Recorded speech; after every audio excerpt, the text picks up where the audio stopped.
olhar, ele é muito poderoso. Parece que eu era um pedaço de carne e ele estava me olhando assim como se fosse me atacar. Todo mundo fala, um olhar não tira pedaço, mas acaba que tira muito pedaço.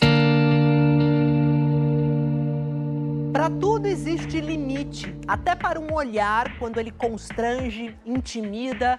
Uma campanha no metrô de Londres foi direto ao ponto e pede para denunciar quando a encarada vira assédio. Mas como identificar se um olhar pode ser enquadrado nesse tipo de violência?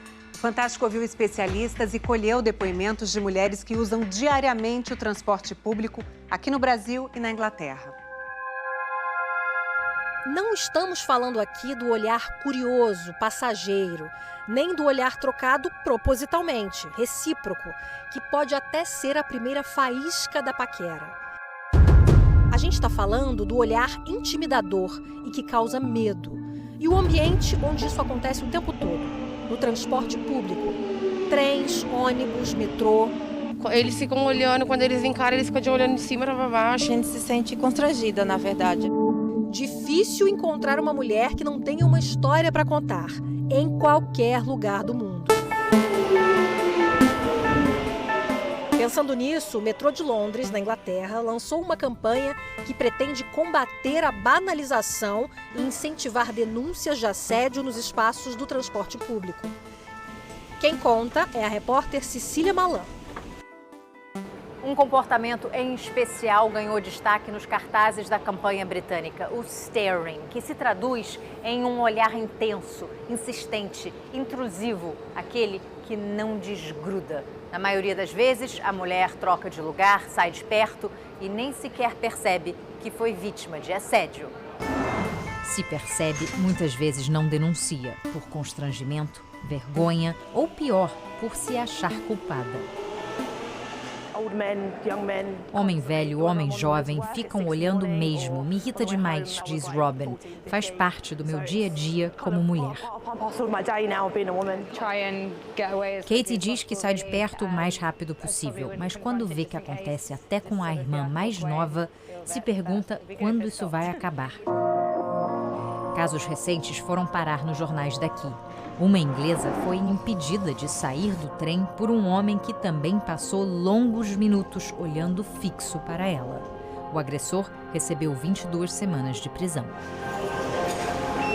Nos cartazes da campanha do metrô fica claro, o olhar invasivo pode ser considerado uma forma de assédio sexual e deve ser denunciado. No Reino Unido, staring pode ser classificado como uma ofensa à ordem pública, se o olhar for de natureza sexual e provocar medo ou angústia. A pena pode chegar a 6 meses de prisão e multa. Jake viu os cartazes. Obviamente são necessários. Infelizmente, algumas pessoas não sabem o que é considerado assédio. Mulheres precisam se sentir seguras em espaços públicos, diz Mandy McGregor, diretora da Polícia de Transportes britânica. Ela conta que funcionários passam por treinamento para acolher as vítimas. Aprendem a não duvidar do relato de uma mulher, nem fazer julgamentos sobre a roupa que ela esteja usando.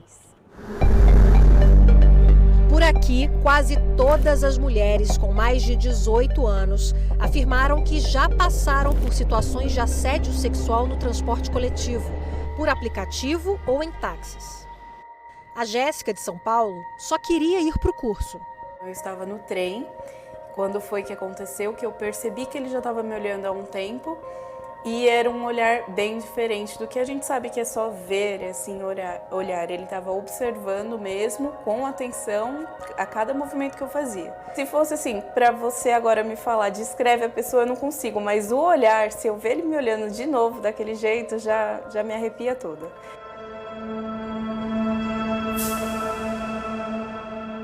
Sem dúvida, a Jéssica foi vítima de staring, a encarada que provoca medo. No metrô de Londres, ela poderia pedir ajuda. Mas e aqui no Brasil?